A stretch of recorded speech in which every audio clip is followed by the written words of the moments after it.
Hoje o assunto é polêmico! Muitos pais têm me perguntado, eu vejo que é uma grande dificuldade, principalmente agora pós-pandemia. Como professora, é um assunto que eu tenho observado bastante. Foi tema da minha conclusão de curso, então vamos lá. Hoje a gente vai falar sobre as emoções na educação infantil. Como desenvolver, né? O que vai acontecer, como é que a criança desenvolve esse repertório linguístico para a expressão das emoções. E você, papai e mamãe, o que vocês podem fazer em casa para ajudar seu filho nesse momento? Se você gosta desse conteúdo, é um conteúdo que te interessa, ou então se é algo que você tem pensado sobre, continue assistindo o vídeo. Gente, então vamos lá, mais um tema do canal. Bom, como a gente já tem falado, eu tenho comentado em alguns vídeos, a criança ela se desenvolve muito através do adulto. Quando a gente nasce, sem o contato com outro ser humano, sem o contato social, a gente não se torna humano, né? Da socialização, da cultura. Não existe esse letramento, essa aquisição cultural sem a mediação de um adulto na nossa vida quando a gente é um bebê, uma criança, um adolescente. E um fator muito importante dessa assimilação cultural e dessa convivência social são as emoções, a famosa inteligência emocional proposta pelo nosso querido psicólogo Daniel Goleman. Bom, falando um pouco sobre isso, muitos pais têm percebido e relatado situações com os filhos do tipo: meu filho não socializa muito, meu filho fica extremamente irritado na presença de outras crianças, ou então ele prefere ficar só com adultos, ou então ele não expressa as emoções direito. Como assim? Quando ele tá triste, ele demonstra um sentimento, uma reação de raiva. Quando ele tá com raiva, ele fica extremamente irritado, e tem crianças que às vezes não reconhecem a emoção das outras. Como o amigo tá chorando, ele começa a rir, mas não porque ele não desconecta, né? Não é uma falta de empatia, na verdade ele ainda só está tentando assimilar como expressar as emoções. Bom, como a gente pode ajudar as crianças nessa fase, né, tão importante da assimilação da cultura? Vocês sabiam que o jogo de papéis é um momento riquíssimo para a assimilação cognitiva da criança, inclusive emocional? O jogo de papéis é uma brincadeira de faz de conta. Então, quando ela interpreta um papel adulto, ela começa a experimentar as emoções que aquela situação adulta vai proporcionar nela. Então, a brincadeira de casinha, né? Segurar um bebê gera uma empatia. A criança ela tem que se mobilizar, expressar como é que vai ser aquilo para ela, né? Cuidar de outra pessoa, no caso a boneca ali, né? Os meninos, dentro dessa brincadeira ou não, quando eles estão brincando de pega-pega, de esconde-esconde, né? Essas brincadeiras mais de moleque, digamos assim. Eles também estão explorando as emoções deles, e muitas vezes as crianças elas expressam-se imitando os pais, porque os pais são esse parâmetro para elas. Essa conexão dela com a sociedade. Então é tudo uma representação da infância. E como é que você, papai, mamãe, professor, se estiver assistindo o vídeo, podem ajudar? Estimulando essa brincadeira, né? Então, assim, você pode proporcionar uma situação dentro do faz de conta e perguntar: como você se sente sobre isso, né? Por exemplo, você chega e fala: tá, mas daí a sua amiga veio e roubou a sua boneca, e imita você roubando a boneca, sabe? Contextualiza e descreve a ação que você vai tomar. E aí você vai perceber que a criança ela vai ficar incomodada, ou ela vai ficar irritada, ou ela vai ficar chateada. E daí você pode entrar neste momento acolhendo. Uma coisa extremamente importante: a gente tem que validar as emoções das crianças. Por favor, não neguem, não falem que é birra, não brigue. Eu sei, adulto tem menos paciência, às vezes você fica: porra, você tá enchendo o meu saco. Mas calma aí, né? Você tem que ter um jogo de cintura com o seu filho. Então você pode, né, Eu entendo que você está se sentindo assim, eu sei, é frustrante, mas vamos procurar expressar as emoções de uma forma diferente? E aí você começa a aumentar o repertório da criança. Gente, isso é riquíssimo e às vezes você inclusive facilita aí um processo terapêutico na vida adulta. Então, você pode, sugerir coisas para a criança, né? Então, poxa filho, você tá bravo.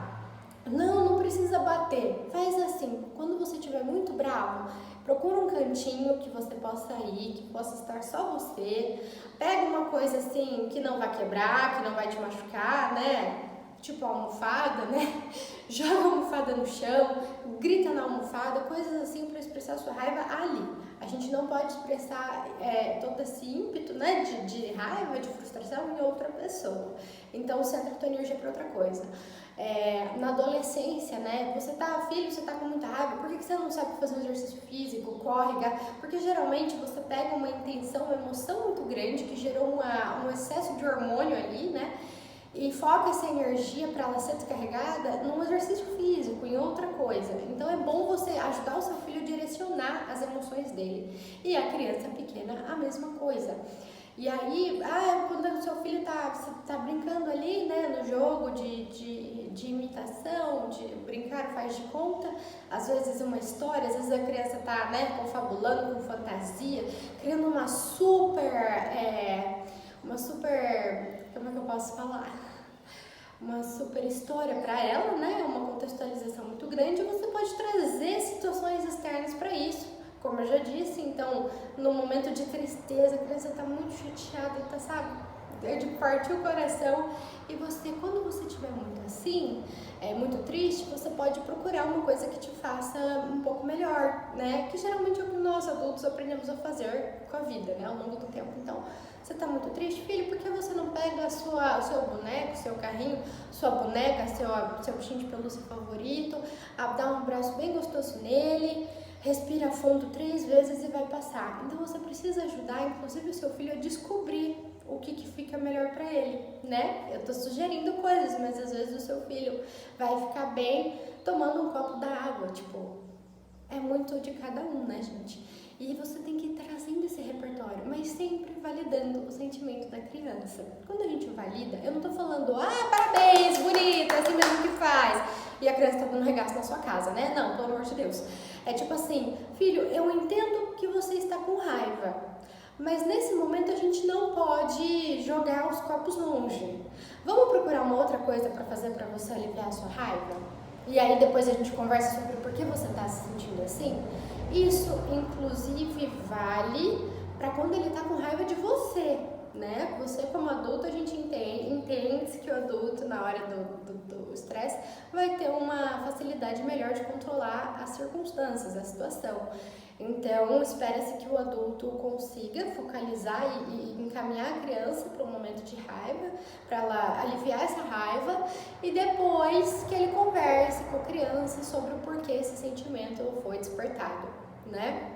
Então, tem um livro pedagógico que fala como falar para o seu aluno aprender. É sensacional, tanto para professores quanto para pais e mães que queiram ler. Ele tem várias sugestões do vocabulário, né, de como você contornar. E uma coisa extremamente importante desse livro, que eu acho que vale a pena, sinceramente, de ser dito aqui, quando você briga, quando você vai de encontro, quando você fala para a criança, independente de qual papel essa criança tenha na sua vida, você fala pra ela, você só faz tudo errado, tudo que você põe a mão você quebra, né? Que saco, fulano, você tem que fazer isso agora? O que acontece? Existe um reforçamento, né? Você reforça a postura negativa. Por quê? A criança que só escuta o tempo todo que ela não é boa em alguma coisa, ou que ela dá trabalho, ou que ela é bagunceira, o que ela vai entender? Eu sou boa nisso, então eu vou continuar fazendo isso, né? Então, pedagogicamente, um dos recursos muito usuais na escola quando a criança ela dá um pouco mais de trabalho, entendam, não é um julgamento, né? Só um exemplo aqui, independente de trabalho que seja, né? Cada criança é única e a gente tem que respeitar. Mas quando tem situações assim, que precisam de uma intervenção adulta, O professor ele é instruído a falar, nossa, tudo bem, aconteceu isso agora, você pode me ajudar a arrumar? Supondo que a criança ajude, se não ajudar também, ok. Tudo bem, então melhor você tirar um tempo para você, respira um pouquinho, depois a gente conversa sobre o que aconteceu. A criança se acalma, independente do que ela for fazer, se acalmando, tá? Não existe o contexto aí de punição. Pode ser uma coisa que dê prazer para a criança, contanto que ela se acalme, se controle. Aí você traz ela de volta para a situação e fala, tudo bem se você não acertou dessa vez, não conseguiu, fez uma bagunça, sei lá. Que tal você me ajudar em tal negócio? E foca a energia da criança para uma coisa que você tenha percebido que ela é boa, né? E aí você começa a estimular nessa criança o prazer de fazer algo que ela gosta e faz bem. E o que acontece? Você tira esse foco da criança em algo que está indo mal, né? Algo que não está dando muito certo, e foca a energia dela em algo que ela é boa. Então você vai estar estimulando, reforçando o comportamento positivo e não negativo. E a mesma coisa nas relações adultas, gente. Terapeuticamente falando, quando você briga cada vez mais com quem você está casado, por exemplo, ao invés de você estar ajudando a pessoa a melhorar, você está reforçando para ela que ela é péssima naquilo. E o cérebro inconsciente vai continuar fazendo aquilo, entendeu? É diferente de você, nossa, fulano, obrigado, você lavou a louça hoje, isso foi muito bom. Nossa, fulano, você guardou suas roupas, ótimo, obrigado. Tudo bem que o fulano tenha deixado outra coisa, o regaço na sua casa. Mas o fato de você comentar o que é bom mais do que o que é ruim, influencia a pessoa a querer fazer mais do bom, entende? Eu não tô falando que você tem que ser permissivo, que você tem que compactuar com situações esdrúxulas, pelo amor de Deus. Numa situação adulta vale pontuar, mas não de uma maneira agressiva, porque infelizmente ou felizmente a reação enérgica vai provocar mais do mesmo. E isso com a criança. Outra coisa muito importante na educação infantil para a criança, quando você está situando ela nesse meio, trazendo para ela formas dela se comportar e ajudando ela a entender o que ela está sentindo, é muito interessante você ter fotos ou bichos de pelúcia, cada família aí, né, o que for mais fácil, que expressem o sentimento. Então, a carinha triste, a carinha da raiva, a carinha feliz, a carinha com sono, a carinha do choro, né? Todas as carinhas que você imaginar e puder fazer. Por quê? Você vai mostrar e vai falar, filho, quando você perceber que a sua expressão, o seu corpo tá assim, é porque você tá triste. Entendeu? Porque às vezes a criança, ela tá aprendendo. Então, o que ela vai entender? Ela vai chorar. Eu já tive muitos alunos que choravam. Você acabava de chorar. Eu tô feliz. Por quê? Porque ela ainda não conseguiram ali, ou ainda ela não entendeu que o chorar é triste. O chorar não é feliz. Então, é importante você fazer isso na sua casa. Porque eu, Melissa Penteado, acredito que o professor e o pedagogo, eles têm que caminhar juntos. Tá? Eu acho que as escolas, elas precisam quebrar esse paradigma do que o que acontece em sala de aula fica na sala de aula e o que acontece em casa fica em casa. Por que não conversar, né? Por que não o professor ajudar o pai a orientar o filho em casa e o pai trazer um pouco de como é o filho em casa para o professor conseguir trabalhar de uma maneira mais eficiente na escola, né? Eu penso assim.